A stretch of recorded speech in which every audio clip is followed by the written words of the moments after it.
안녕하세요. 제임스입니다. 미국 대학 입시 원서를 작성하기 위해서는 어떤 것들이 중요한가요? GPA, SAT, essay, extra curricular, 그리고 또 뭐가 있죠? 네, 바로 추천서입니다. 물론 UC, University of California 같은 일부 학교들에서는요, 추천서를 요구하지 않기도 하고요. 또 사실 학생 본인에 대한 것이면서도 학생 본인이 읽을 수도 없기 때문에 선생님들께 부탁만 드리고 큰 신경은 안 쓰는 것이 바로 이 추천서이기도 한데요. 그러나 만약 여러분들이 소위 명문대라고 불리는 대학들을 목표로 하신다면 이 추천서의 중요성을 절대 무시하시면 안 되는 이유를 지금부터 말씀드리도록 하겠습니다. 미국의 소위 명문대학이라고 불리는 학교들이 신입생을 뽑을 때 가장 큰 염두에 두는 두 가지가 뭘까요? 첫 번째는요, 이 학생이 우리 대학에서 그리고 그 학생이 공부하고자 하는 분야에서 과연 성공할 수 있겠는가 하는 것입니다. 두 번째는요, 이 학생이 우리 대학 커뮤니티의 학생으로서 그리고 나아가서 졸업 후에 동문으로서 얼마나 많은 도움이 되겠는가 하는 것입니다. 이런 질문에 대답하기 위해서는요, 학생의 성적이나 과외 활동만으로는 부족하고 그 학생의 인성이나 자질에 대해서 전반적으로 이해할 필요가 있는데요. 그래서 나온 것이 holistic process라는 것입니다. 많은 미국의 대학들이 입시에 있어서 이 holistic process라는 방식으로 학생들을 평가하고 있는데요. holistic process라는 방식은 학생들을 단순히 학교 성적과 각종 테스트 결과만으로 평가하지를 않고 그 학생이 전반적으로 어떤 학생인가를 이해하려고 하는 방식이라고 말씀드릴 수가 있겠습니다. 갈수록 많은 대학들이 이 holistic process를 입시 평가 도구로 사용하는 이유는 이미 대학에서 요구하는 정도의 수학 능력을 가진 학생들, 즉 공부 잘하는 학생들이 차고 넘치기 때문에 대학은 그 안에 조금 더 몇 점 더 나은 학생을 선발하기보다는 어느 정도의 기준만 충족한다면 수학 능력 외에 전반적인 학생들의 모습들, 즉 성격이나 가치, 목표 등을 파악해서 자기 학교에 보다 적합한 학생을 선발하고자 함에 있습니다. 이러한 이유로요, 입학사정위원들은 응시생의 지원 동기부터 자기 학교에서 맡게 될 역할에 이르기까지 가능한 한 모든 정보를 알고 싶어 합니다.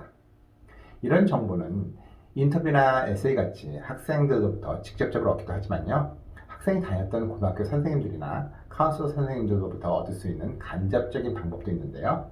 그것이 바로 추천서입니다. 하버드 대학의 입학처장인 윌리엄 피츠먼스의 말에 따르면요, 학습 능력이 충분한, 즉 하버드에서 공부할 만한 지원자들의 숫자가 신입생의 모집 정원보다도 훨씬 더 많은 현재 상황에서 추천서는 하버드 대학뿐만이 아니라 다른 대학들에서도 매우 중요하게 여겨지고 있다라고 말하고 있습니다. 이렇듯 입시 경쟁이 치열한 대학일수록 추천서의 중요성이 점점 더 커져가는데요. 그럼 좋은 추천서는 어떤 추천서를 이야기하는 걸까요? 좋은 추천서에는 입학사정위원들이 추천서에서 보고자 하는 내용, 즉 반드시 들어갔으면 하는 내용들이 있는데 그것은 학생의 지적 능력과 지적 호기심, 그리고 개인의 자질과 학교에서의 역할 등에 대한 내용입니다. 추천서라는 것은 학생이 해당 대학에서 공부할 수 있는 능력, 즉 수학 능력에 대한 중요한 증거이기 때문에 특히 선생님의 추천서는 학생의 수업에 대한 태도와 책임감, 그리고 지적 능력과 호기심에 대한 내용이 들어가 있어야만 합니다. 이러한 수업 태도를 가진 학생들은 대학에 와서도 비슷한 성향을 유지할 가능성이 많고 학교의 면학 분위기에 도움이 되기 때문에요. 입학사정위원들은 학습 태도가 매우 긍정적이고 지적 호기심이 왕성한 학생을 선호하기 마련입니다.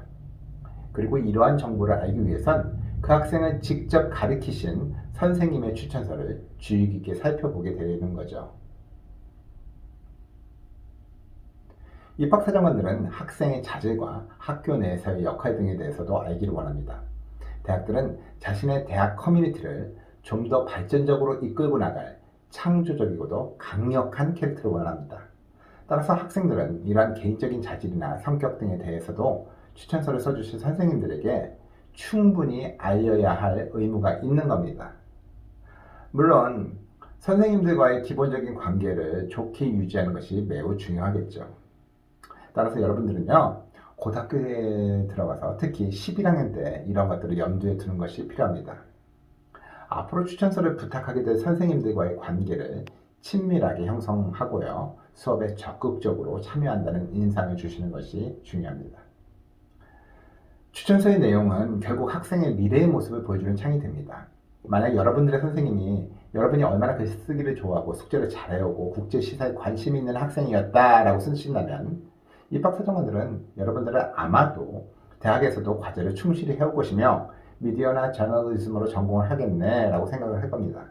또한 친구들에게 다정다감하고 사려 깊은 학생이었다라고 쓴다면 사정관들은 이 학생이 분명 우리 학교에서도 교수님들과 그리고 다른 학생들과도 잘 지낼 거라고 확신을 갖게 되죠. 다시 말하지만 입학 사정관들은 다른 학생들과 잘 협력하고 면학 분위기를 만드는 학생들로 가득 찬 커뮤니티를 만들기를 원합니다. 추천서를 나쁘게 쓰는 분들은 없다고 봐야 하겠습니다만 강력한 추천서와 약한 추천서는 분명히 존재합니다.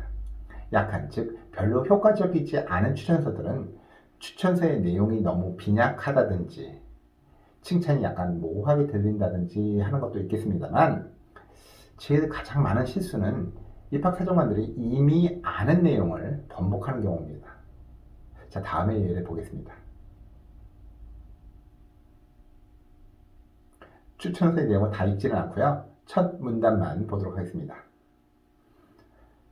저희 11학년 AP 바이오 클래스에서 탁월했던 지원양을 추천하게 되어서 기쁩니다. 자연계에 특히 관심이 많은 아주 열심히 공부하는 지원이는 이 과목에서 A를 받았고요. AP 바이오 시험에서 5점 만점을 받았습니다. 제가 특히 인상 깊었던 것은 지원이가 학년 총무, 병원 자원봉사, 문예반 코치 등의 일을 완벽히 해내면서 이런 성적을 받았다는 것입니다. 이 후의 내용도 지원이가 과외활동을 얼마나 잘했으며 AP의 몇 과목을 5점 만점을 받았고 PhD 성적이 클래스에서 가장 고득점이었다는 등의 칭찬이 주류를 이루고 있습니다. 잘 칭찬해 주셨죠. 좋네요. 근데 이 추천서의 문제점이 뭘까요? 지원이의 성적은 물론 과외 활동까지도 완벽히 해내는 모습에 깊은 감명을 받은 마은자 선생님의 추천서는 얼핏 보기에도 지원 학생이 성적은 물론 과외 활동도 완벽한 아주 뛰어난 학생임을 알 수가 있네요. 그런데 여기서 문제는요, 입학사정위원들이 이 추천서에서 지원 학생에 대해서 새롭게 알아낼 수 있는 정보는 없다는 것입니다. 추천서 전반에 걸쳐 나열되어 있는 성적과 상장, 과외 활동 등의 많은 내용들은 이미 여러분들이 제출하신 입학 원서에 포함되어서 알고 있는 내용들입니다. 앞에서도 언급드렸지만 대학 측에서 추천서를 통해서 알고 싶어하는 내용은 학생의 학문적 호기심, 그리고 개인의 자질과 성격, 학교에서의 역할 등에 대한 내용입니다. 즉, 학생의 성취에 관한 열거보다는 수업에 임하는 자세나 관심 있는 분야를 대할 때 집중력 등에 대해서 선생님이 직접 경험했던 일화를 공유하는 것이 훨씬 설득력 있고 강력한 추천서가 될 수 있습니다.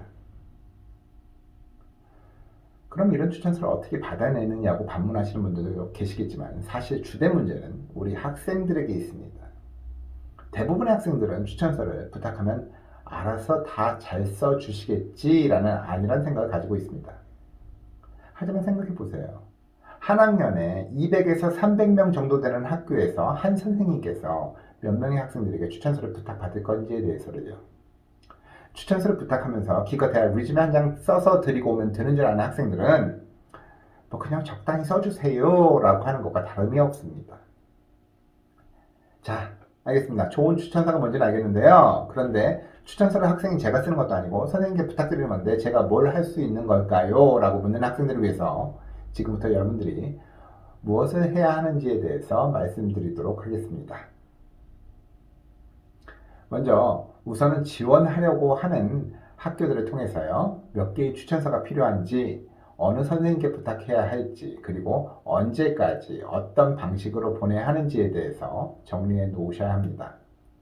지원을 희망하는 대학마다 요구하는 추천서의 숫자도 다릅니다만 일반적으로는 학과 선생님들로부터 한두 개, 그리고 카운슬러 선생님의 평가 보고서 등을 요구하는 경우가 많습니다. 학과 선생님들의 경우에는 대개 11학년 때의 중요 과목 선생님들에게 부탁하는 경우가 많은데요.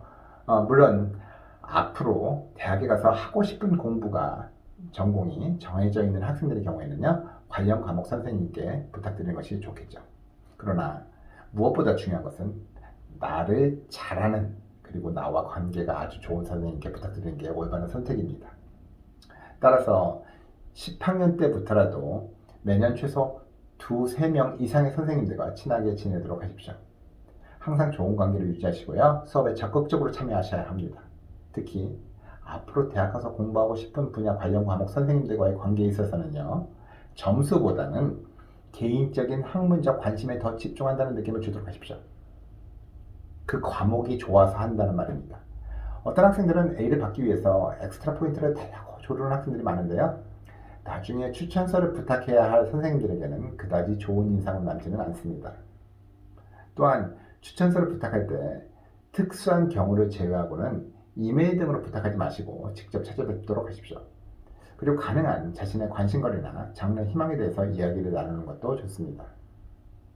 또한 과거 그 선생님 수업에 있었던 기억들을 함께 회상하는 것도 좋은 방법이죠. 이런 과정을 통해서요, 선생님들은 최대한 기억을 되살려서 생생하고 강력한 추천서를 써주실 수 있을 겁니다. 코로나와 같은 사태로 만약 직접 만나 뵙는 것이 불가능해서 이메일로 연락드려야 된다면요, GPA, SAT 성적, 각종 수상 내용 등을 기록한 본인의 리주메를 만들어서 드리고요. 또한 컬리지 에세이를 썼다면 에세이 카피본도 드려야 됩니다. 이와 더불어서 커버레터를 반드시 써서 함께 드리도록 하십시오. 이 커버레터에는요, 어느 학교에 무슨 전공으로 지원할 것인지, 제출 마감은 언제인지 등에 대한 정보가 더불었어요. 만나서 직접 하려고 했던 얘기들, 자신의 관심, 희망과 더불어서 그 선생님 반에서 좋은 점수 받았던 거, 수업 시간에 어떤 것이 좋았다든지 함께 했던 프로젝트 등에 대한 것들을 기억을 상기시킬 수 있도록 도와드려야 됩니다. 여러분들은 여러분 추천서의 방관자가 아닌 공동 저자가 되셔야 합니다. 적극적으로 추천 선생님을 도와드리셔야 합니다. 가끔 보면 우리 학생들은 자기 자랑 쑥스러워하는 학생들이 많아요. 이건 내가 했다기보다는 친구들이 거의 도와줘서 한 건데, 이런 건 너무 사소해서 기억도 안 나실 텐데, 작던 크던 여러분들이 그동안 해온 거를 쭉 써놓고 정리해 보십시오. 자부심을 가지셔도 좋아요. 자랑은 선생님들께서 알아서 해주실 겁니다. 생각보다 과한 칭찬으로 내가 이런 사람이었는가 싶을 겁니다. 그러니 충분히 도와드리신 후 나머지는 선생님들께 맡기셔도 될 겁니다. 추천서 부탁하는 시기는 대개 12학년이 시작하자마자 하지만 가능한 11학년 때 미리 의향을 물어보는 거가 좋습니다. 아무튼 중요한 것은 선생님들께 충분한 시간, 최소 한 달 이상은 드려야 한다는 것입니다. 이럼에도 불구하고 상당수의 학생들은 그나마도 시간에 쫓겨갖고 급작스럽게 부탁하는 경우도 부지기수입니다. 성의 있는 글을 쓰기 위해서는요, 그만큼의 시간이 걸리는 일입니다. 추천서를 써주는 일은 선생님들의 일과에 포함된 게 아닙니다. 그러함에도 불구하고 자신의 개인 시간을 희생하며 그 학생들을 위해서 하는 일에 학생 스스로가 도움이 되지 않는다면 좋은 추천서를 기대하기는 어려운 일인 것이죠. 자기 학생들에게 나쁜 추천서를 써주려는 선생님들은 이 세상에 존재하지 않을 겁니다. 따라서 좋은 추천서란 여러분이 여러분의 선생님들께 얼마나 자신에 대해서 알려드렸는가에 따라서 그 내용이 달라질 겁니다. 마지막으로는요, 추천서를 받게 되면 반드시 감사의 인사를 드리도록 하십시오. 아주 작은 선물, 10,000원이나 10불 정도의 선물을 곁들여도 좋습니다. 내가 받은 것에 대한 감사함은요, 표현함으로써 완성되는 겁니다. 지금까지 공부하느라 여러가지 봉사활동하느라 수고 많이 하셨습니다. 끝까지 화이팅 하시고요. 원하는 학교 들어가시고요. 지금까지 제임스였습니다. 감사합니다.